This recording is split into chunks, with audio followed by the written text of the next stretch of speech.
Welcome to Not That Girl Anymore, part of the Liminal Network. I'm your host, Dawn Bouillon. This is more than a podcast. It's a sisterhood. We're reclaiming our voices, our worth, and our lives. One story, one truth, one brave step at a time. Hey, friends. Welcome back to Not That Girl Anymore. I'm your host, Dawn Bouillon, trauma therapist and coach, and the founder here of Embrace Your Brave. And today we are talking about something that I find to be deeply misunderstood. And that's this concept of high conflict divorce. Because what often gets labeled as high conflict isn't two difficult people who can't get along. It's coercive control continuing after separation. It's abuse with a different name. And so if this topic kind of hits close to home for you, I just want to say this gently. You're allowed to take a break. You're allowed to breathe. You're allowed to pause and come back to this when you're ready. And I want you to know that you're not alone. So I have a very special guest with me here today that I am super excited to introduce you to that has a lot to say about this topic. And so today my guest is Susie Miller Wendel. And Susie is an author. She's a trauma recovery practitioner, and she's the voice behind Nurturing After Narcissism, which is her book, right? Yes. She supports people healing from narcissistic abuse in relationships and within narcissistic family systems. Susie's also currently studying for her master's in social work and is deeply passionate about social justice, equality, and human rights. Susie brings lived experience, compassion, and clarity to this work, and I am so grateful that she's here. So Susie, welcome. Thank you. Thank you for So having me. I'm so happy to be here. I love when we get to hang out and chat. I know. Thank you for having me. Absolutely. And just thanks for all that you do to serve women and to help people heal. Yeah, thank you. And same right back at you. So this term, high conflict divorce, what do you wish that people knew, especially professionals? What do you wish we understood about what's really happening with the term high conflict divorce? Yeah. Well, I think you summarized it really well at the beginning that I kind of I say like it's oftentimes a misdiagnosis of what the situation truly is because like you say, typically in the courtroom when there is this high conflict dynamic, the court professionals, whether it's the lawyers, the judges, the guardian ad litem, I think oftentimes they just attribute it to hurt feelings in the marriage and these two people just can't get along and it takes two to tango and all of those, those phrases that are used, I think, when you see this type of dynamic. But the reality is that pretty much most and almost all of these so-called high conflict divorces or custody battles, underneath that, like you said, is this element of coercive control. And it's not a new dynamic. It's a dynamic that has been present in the lifespan of this relationship, most likely. And kind of what's under that coercive control and what drives these high conflict custody and divorce situations is really are three things. Number one is the abuser's need for control. Number two is the abuser's need to win. And then the third one is the abuser's desire to hurt or punish the healthy parent.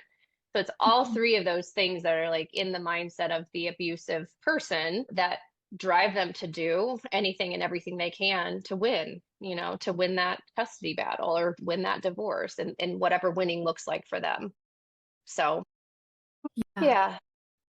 And, the terminology around this is so it's so important because like you said, it's not two people equally causing harm. Right. It's one person abusing and the other person responding. Right. Right. Yeah. And oftentimes reacting, like when you're in that situation, in this high conflict situation, and you're the healthy parent just trying to, protect your children, and they push you so far to get a reaction out of you so that they can paint you as an unstable person or an unhealthy parent, so it's Mm, can be a really, really challenging situation for people. yeah. One of the things you said, it takes two to tango. Mhm. Oh man, that's something that I was told a lot, It's kind of like, well, Right. what's your part of it? Like, well, it takes two people. There's two sides to To every every story. story. Right. Like, you know what? That's just not true. Like, not Right. with abuse. It's just, No, not with abuse. yeah, Yeah. I yeah, I yeah, I completely acknowledge that there's relationships and there's marriages where it's just not the right fit. People try and they're just yeah, fundamentally too different, or things happen, infidelity, things like that happen. But yeah, when there is abuse, it needs to be viewed through a different lens, and yeah, family court professionals need more education around identifying abuse and recognizing these patterns, because unfortunately oftentimes children are put in harm's way because allegations of abuse aren't taken seriously, whether it's towards the parent or towards the children. And I think I don't know the exact statistic, but one thing that I think keeps driving me to work in this space is the fact that if the healthy parent, the victim or the survivor, is raising abuse allegations in court, they are actually more likely to lose custody of their kids. yeah. And it just What is that just that? should not that just should not be the No. case. Or if it's, domestic violence towards the parent, it's just minimized. It's viewed as not harmful to the kids, when we both know children who witness domestic violence, even if it's not physical abuse, it affects them. It's traumatic, and it Mhm. can have a really long-term effect on kids. So there's a lot of work that needs to be done in the family court system. And I think there's some progress happening with, the implementation of Cadence law across some different states, but it's Mm, not being adopted quickly enough, in my opinion. And children are suffering from that because of that. So yeah.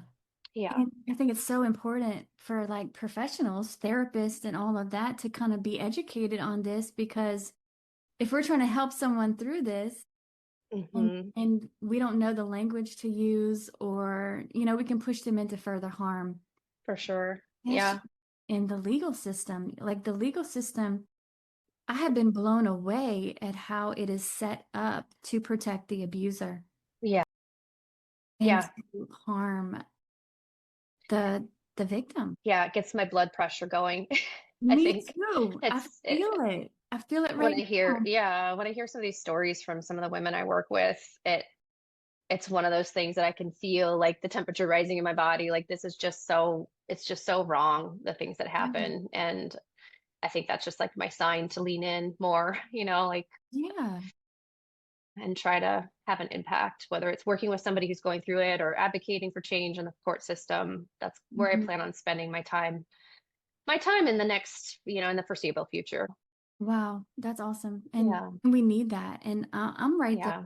Like my blood starts to boil. Like when I hear what some of my clients come up Yeah. against in the court system, and like how they end up becoming the villain somehow, Right. Right.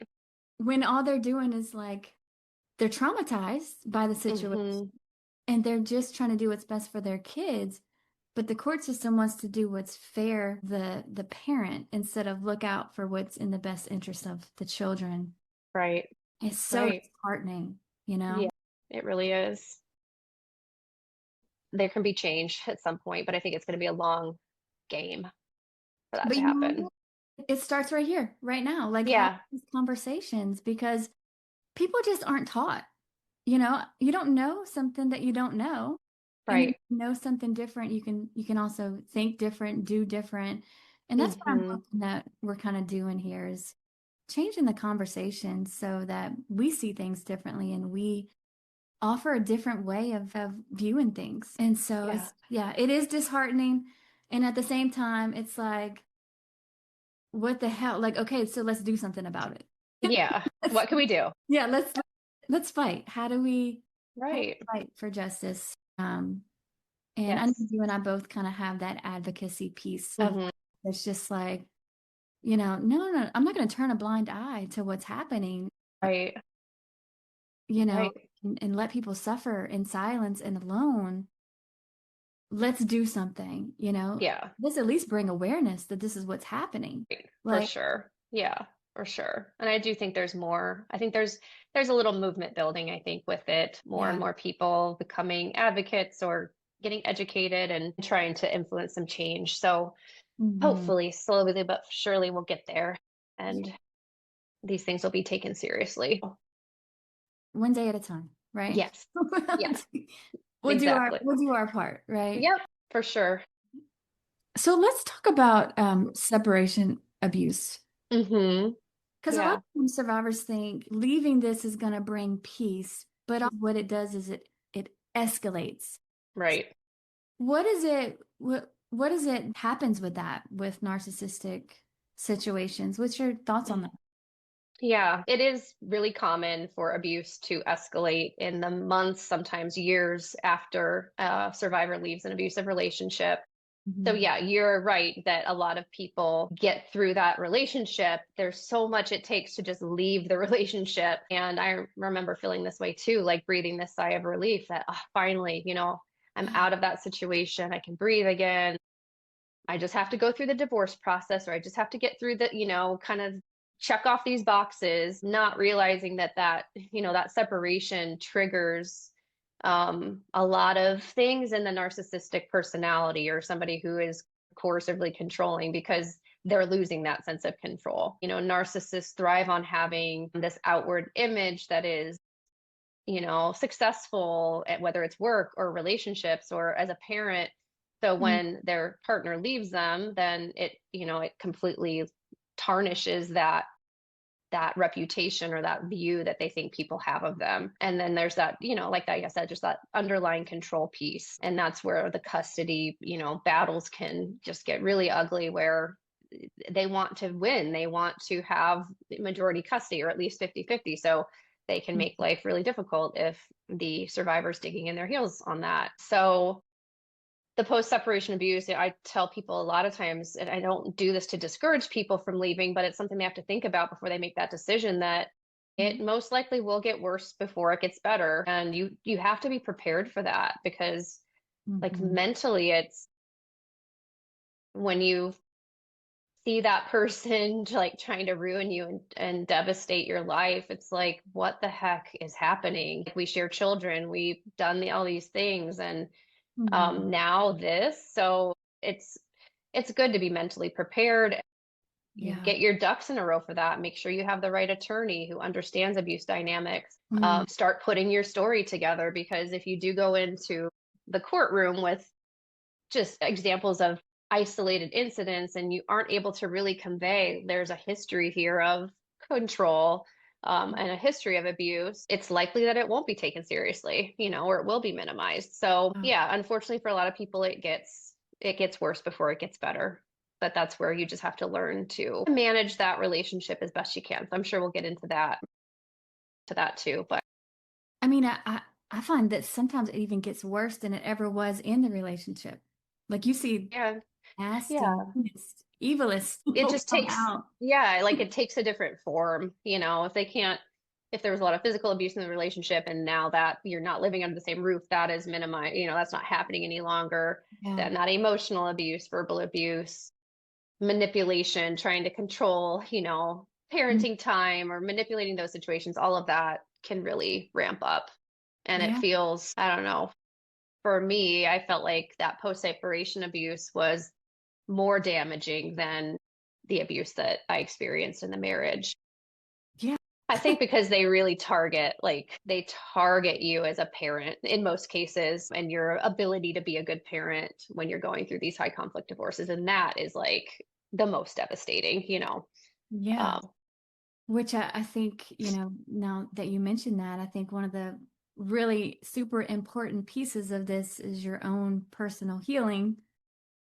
We're for doing sure. deeper work of healing this trauma and healing that pain because all that's getting tapped into Mm. with Yeah. all. So Yeah. not having that kind of solid foundation where you know your worth and you know your value and Mhm. they get to hurt you in a really deep way. Sure. And they do. Like, I think it's because we can't wrap our brain around that people like this exist, that Hmm. literally just want to destroy you and harm you and hurt you, and you would never do Right. that to someone. And yet it's happening, and you're just like, Right. What's is, happening? is this a dream? Like, am I crazy? Right. Is really, are people really this evil? Right. Yeah. And yeah, when it's someone you've shared children with, or, even Yeah.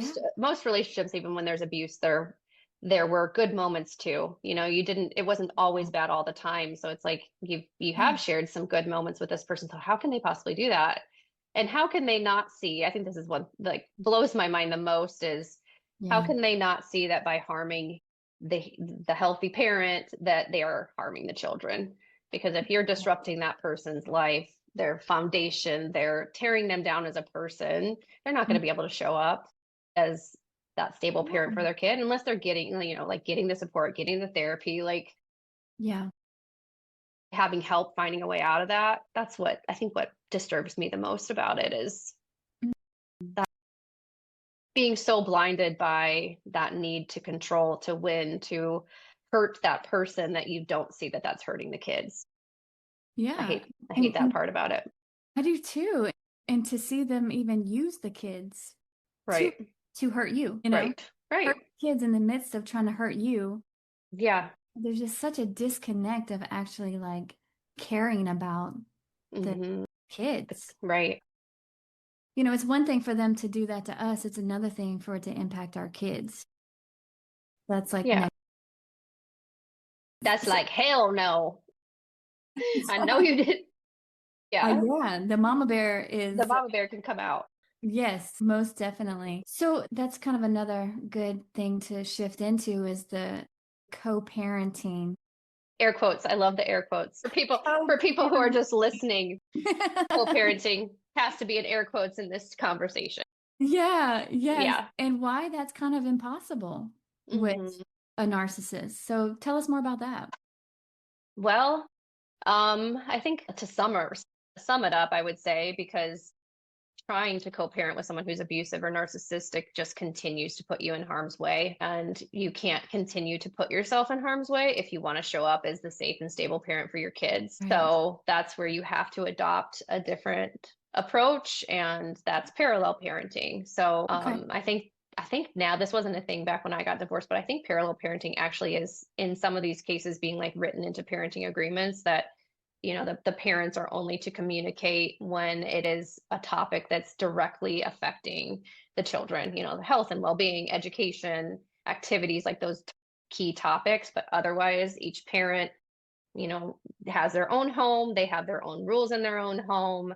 They're not trying to align on, let's make sure everyone eats organic in both households. Let's make sure Yeah. everyone's in bed by 8 p.m. It's really, you have to manage, things within your own household and acknowledge that unfortunately you don't have any control over what's happening in the other home. So that's what I recommend to people who are in this situation is that parallel parenting approach to protect their peace and sanity so they can start healing and, moving forward rather than continuing to get sucked into toxic communication, defending themselves against ridiculous accusations, all those things that can happen when you're experiencing that post separation abuse.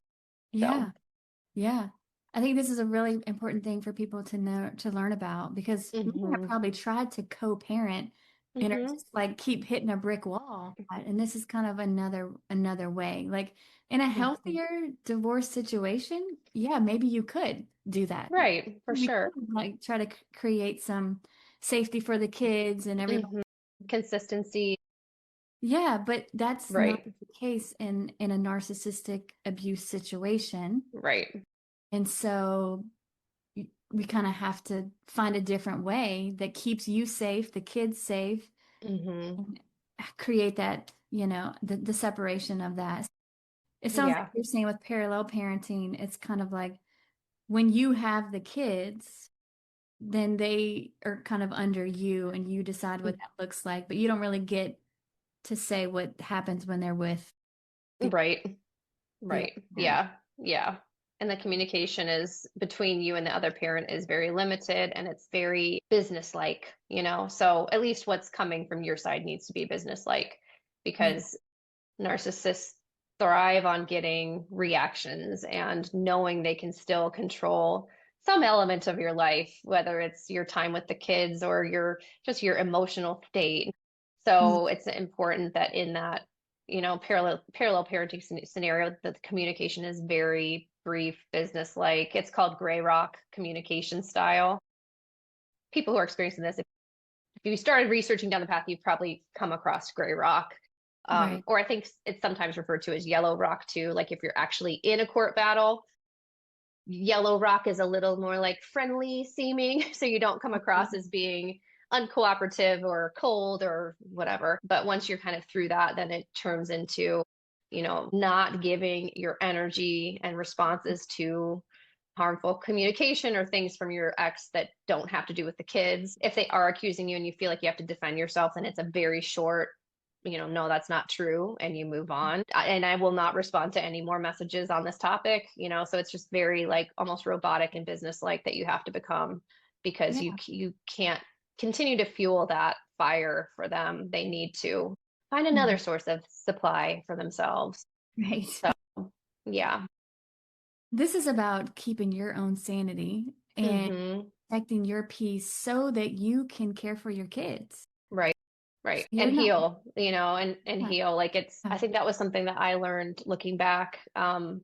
There's no way I could have done any healing work in those years following the divorce because it was like constant and I didn't know these things, so I would get Survival.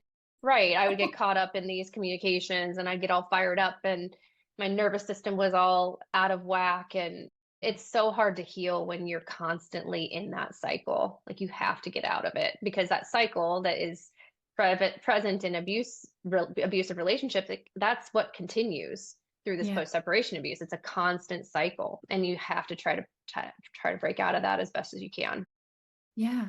Absolutely. So, yeah, Know that women are in this situation really need to hear this, the yeah, communication is power on this. And I hmm know I had a lot of pressure from the outside of how I was supposed to be co-parenting with hmm someone who I knew I couldn't co-parent with because there was no team right, right, happening. yeah, That pressure to do that, we're hmm releasing that pressure here. right, We're like, you don't have to do that.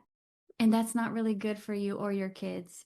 right, Force yourself into right, situations where you're just getting more harm. You're just staying caught up hmm in the cycle. You're just staying emotionally hmm engaged in something. And as long as you're emotionally engaged, they're just going to keep doing it because that's what they want. Like they right, want a reaction. They want you to get angry and they want you to be all dysregulated. That's the supply. right. Yeah. I go back to the Taylor Swift. I know you're a Swiftie, so I got to quote Oh Taylor yeah. Swift. In her interview on the New Heights podcast, she said, your energy is expensive. Not Yeah. everybody, I don't remember the whole quote, but like not everybody gets access to it. And that's what I Yeah. tell my clients is that's how you need to view your Mhm. output, like your responses. Like every response you give, it's an energy suck. And if you are getting fired up and you're firing back a response and you're not going to get the last word, so sure enough, another one comes back at you, like that's depleting your energy and your And energy is it's expensive. not worth You're it. not right. Yeah. It's not worth it. they So don't, they don't deserve it, yeah, like you got to value your own energy and give it right, to the people that deserve it, and right. the ones that are pouring back into you too, Mm-hmm. you Right, like, right. Sure.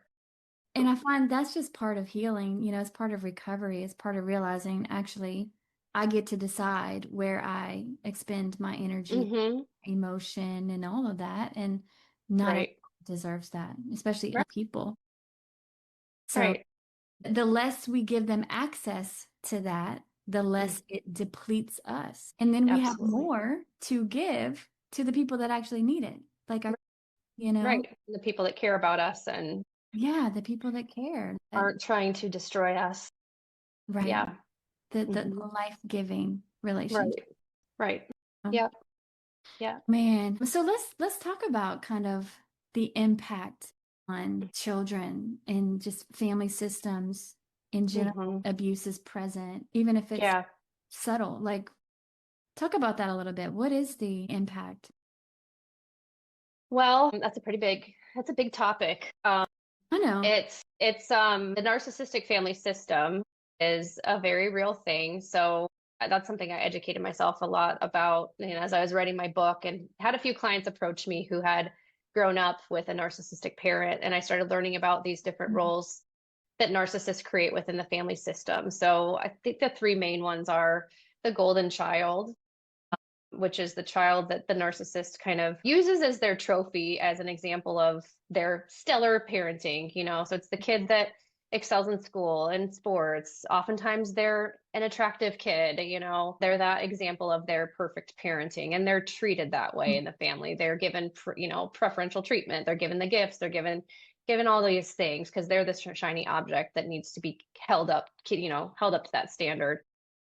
Then you've got the scapegoat child, who is the one who typically is like the more intuitive child in the family, who's not afraid to speak up when something doesn't feel right to them and something feels wrong, but then they're punished for that. So they learn that, it's not safe to use my voice, it's not safe to speak up.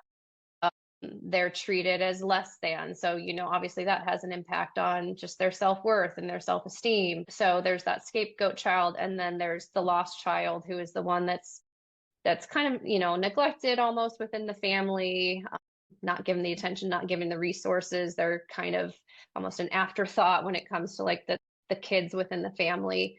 So you can imagine too, that has obviously an effect on self-esteem. It can lead to long-term anxiety, depression, as an adult. So they create these roles within the family system really to kind of keep that element of control.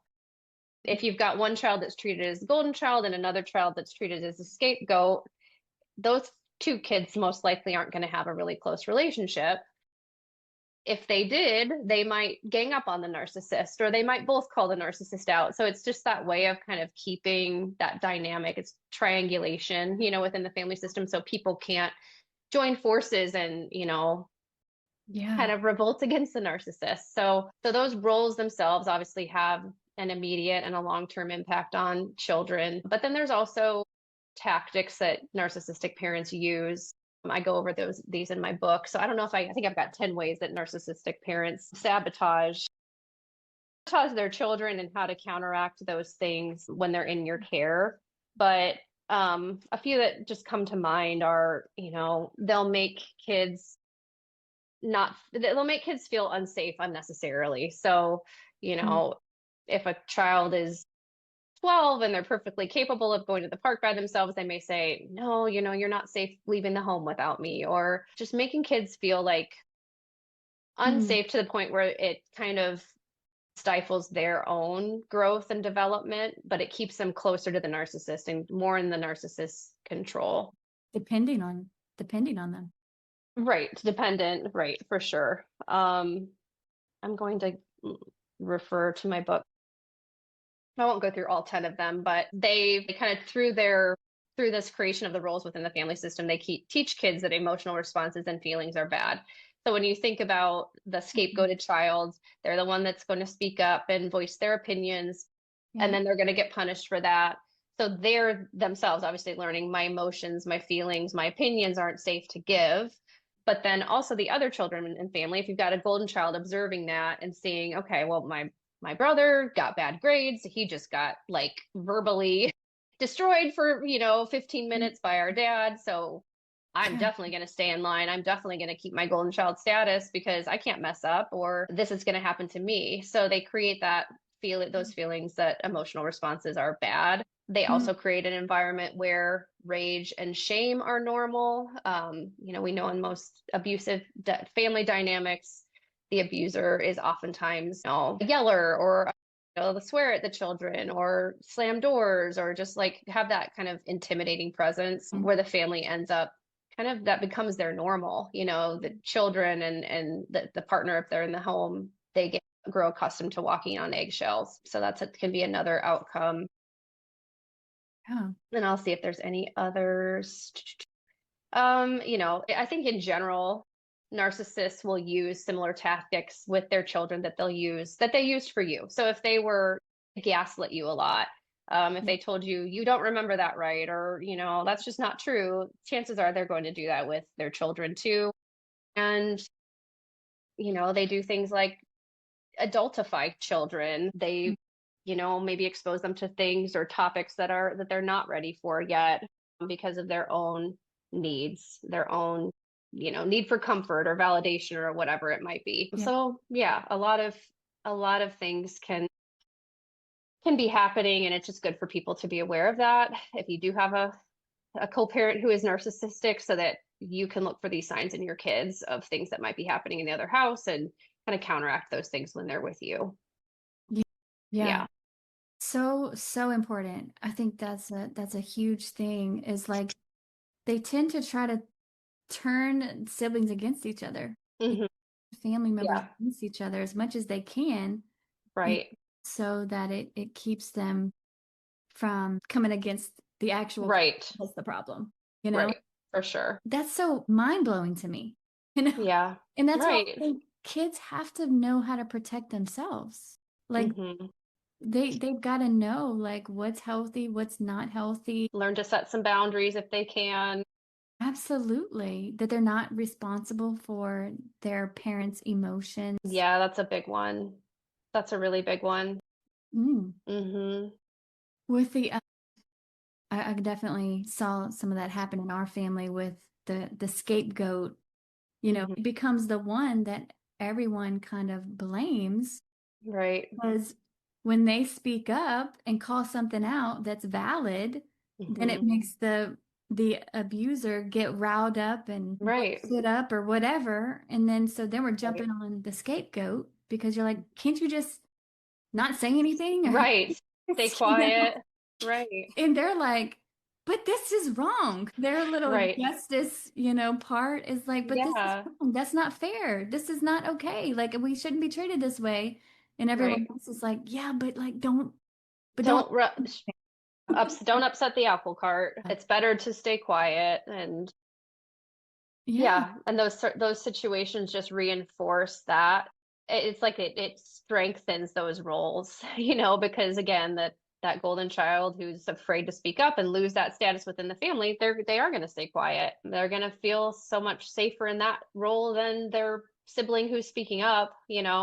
right. So, And what I did with my girls is I kind of became that person of like, oh hell no, we're a family. We're not going to treat each other like this, And so yeah, as siblings, it's like we're going to take the time to hear one another out and say, yeah, because the truth is they're not being treated the same. They're having right, two totally different experiences, but they both matter and they're both valid, but why they're responding differently. So they've got to learn how to kind of put themselves in each other's shoes to understand, oh, now that makes more sense that you feel hmm, that way. And you know right, what I'm saying? So like, but as a parent, like we had to fight hard to make sure hmm, our kids didn't become the victims in that way. right, They were pit up against each other. And thankfully for me, I had a lot of access to my kids, and they trusted me. And so I was able to, no, like we are not doing that. right.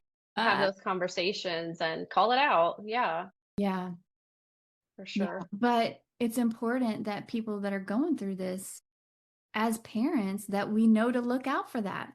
So Yeah, we know that that is kind of part of what happens, and to know how to do it, like how to handle it, right. how to protect your kids, how to, Make sure if you know that they're treated differently in the other household, that that's not the case in your household. You're treated the same, you're treated with fairness. There aren't different rules for for the two of you, or however many kids there are. So it's important that you almost overdo those things, I think, when they're in your care, to just again kind of counteract that messaging they're getting in the other home. yeah, yeah. So And, I've heard a lot of people kind of say, well, kids need two parents, or it's best for kids to have two parents. And that's why there's such a push to keep them together. But mhm. What's the truth about that? What do kids actually need? Well, I mean, studies have shown that children can thrive with just one safe and stable parent in their lives. Yeah. So I think there was a Harvard study that took place back in I think it was like 2015. And that was one of the main findings was actually kids just need one. They just need one, that, and Yeah. they can be okay. It's the kids that have little to no support that will struggle. So, I mean, I think in a perfect world, kids do have both parents in their lives. I think like we going back to just the reality of the family court system, it's very challenging for anyone to get sole custody of their kids. So I think it's Yeah. whether it's right or wrong or needed or not needed, it's the reality that the majority of people are going to face when they go through a divorce is there's going to be some shared parenting time. Mhm. So it's a matter of, again, like educating yourself on these things, understanding the parenting style, the narcissistic family systems, um, doing Mhm. your healing work, learning how to protect yourself and have good boundaries so that your home can be that safe haven where the kids can take a deep breath and show Yeah. all their emotions and just feel that sense of peace when they walk in the door. Because just having that environment, even if it isn't 100% of the time, can set Mhm. them up for success and being healthy, functional, thriving adults and, in the future. Yeah. That's really Yeah. helpful. Um, so if there's women out there right now kind of finding themselves in this situation, and as we're talking about this, they're like, holy cow, that's me. Like, what do you want to say to those? I think I would say, but I was just talking to a mom about this last night. I think I would say you have more power than you know, Mm, because in these situations, whether you're still in the court battle or it's months, years down the road, and you're still dealing with this high conflict dynamic and the post separation abuse, you feel powerless. It's really hard to not feel like I can't escape this. And this is going to be my life now for the next however many years. And it can feel really mm, deflating and defeating and hopeless. But through educating yourself, through understanding these things, and again, the boundaries, the healing, all of those things, you have power there. You have power over what that can look like. And you have power over what the environment is in your home. mm. So I think that would be my little message of hope that, and something to just be thinking about when you feel powerless, that you do have things within your control. Yeah. You have a lot more within your control than you realize. So, And actually like focus your time, effort, energy on what you yeah, can, can, right. you For know? sure. Yes, we can get sucked into these dynamics that we just have no control over, and it's not a good use of our time and energy. Yeah. So, got to Yeah. focus on those things that you can have some influence over. Absolutely. And so I'm just curious with you. I know you've been through a lot. Obviously, you can talk about this because you have some understanding around it, right? You have, Yeah, a little further in my rearview mirror, so that yeah. helps. So what is it that's kind of inspired you to do the work that you're doing now to help people?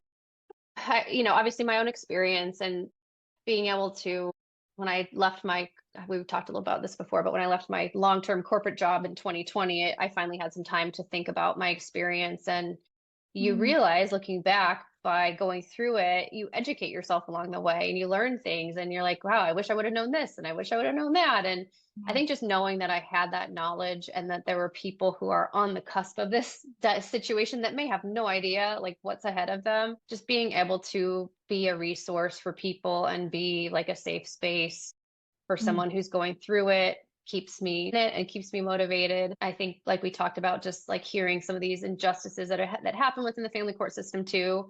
Those have been my toughest ones to help mm, people solve. And so it makes me want to lean in and learn more and like just get into it more to figure out how can I help people in these situations and mm. navigate it the best they can because I don't know, unless you've experienced it yourself or have a really good attorney or people in your corner who understand, it's hard. It feels really lonely and scary and all the things. So if I can just be that for that person and help guide them along the way, then that feels really fulfilling to me. And I enjoy doing the work.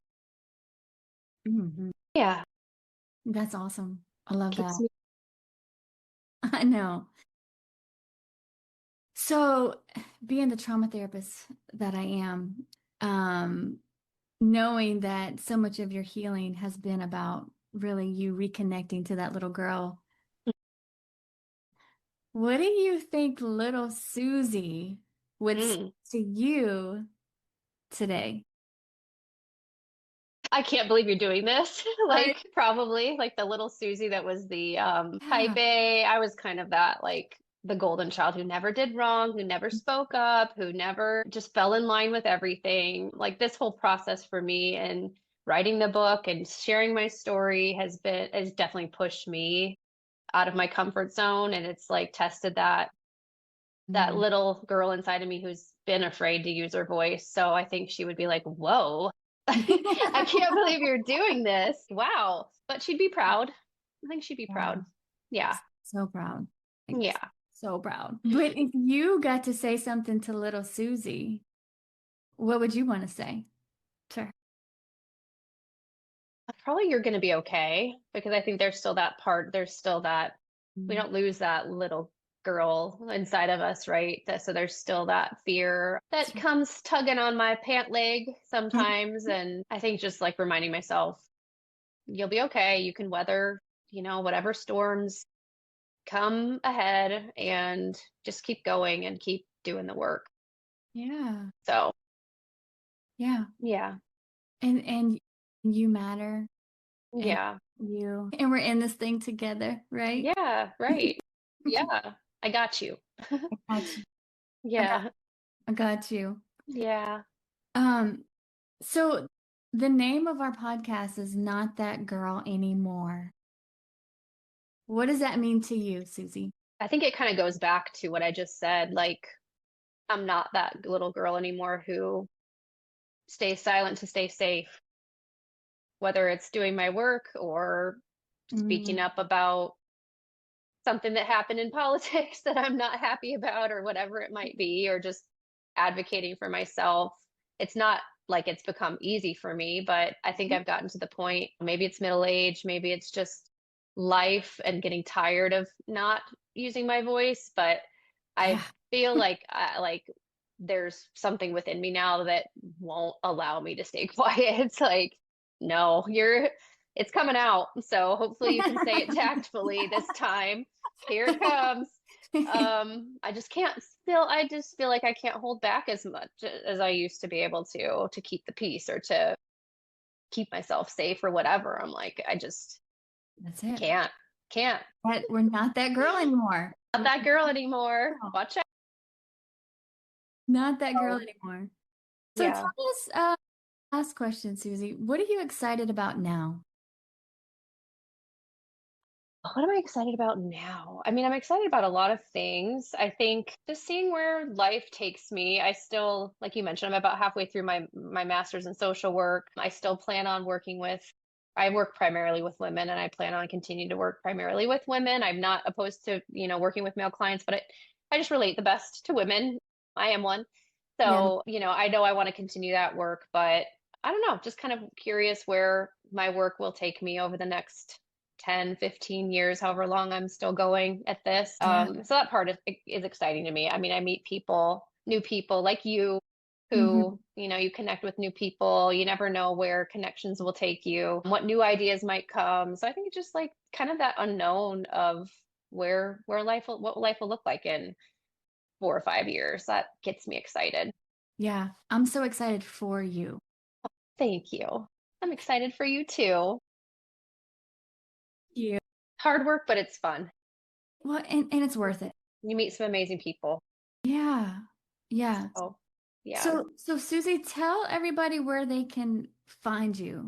Like, Yeah, I mean, pretty much if you just Google my name, Susie Miller Wendel, and it's Wendel, you will find my website. My website's under my name, just Susie Miller Wendel. My YouTube channel is Susie Miller Wendel. My Instagram is Susie Miller. So like if you're looking for me, you Okay. can find me by just searching for my name. I try to keep that part simple.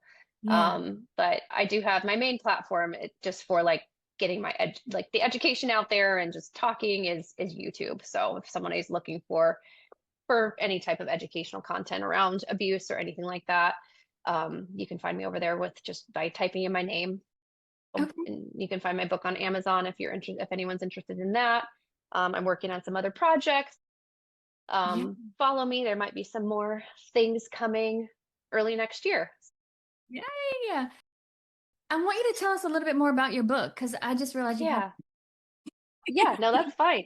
Well, So yeah, thank you you. said the name. It's Nurturing After Narcissism. This is my draft copy, so it's not my Okay. final one, but Nurturing After Narcissism, Raising Thriving and Resilient Children After Divorcing a Narcissist. So you can find it on Amazon. It's available in the hard copy or ebook. I'm hoping to do an audio recording of it at some point, but really it's a lot of the things we talked about today, just how it's all around like how to be the safe and stable parent for your kids, whether it's starting your healing journey and things you should be kind of mindful of as you start that process of healing. I talk about the parallel parenting piece and how to protect your peace through the way you approach communication with your ex, and then go into like the narcissistic family system, the parenting style of a narcissistic parent, and how to counteract that type of parenting when the kids are in your care.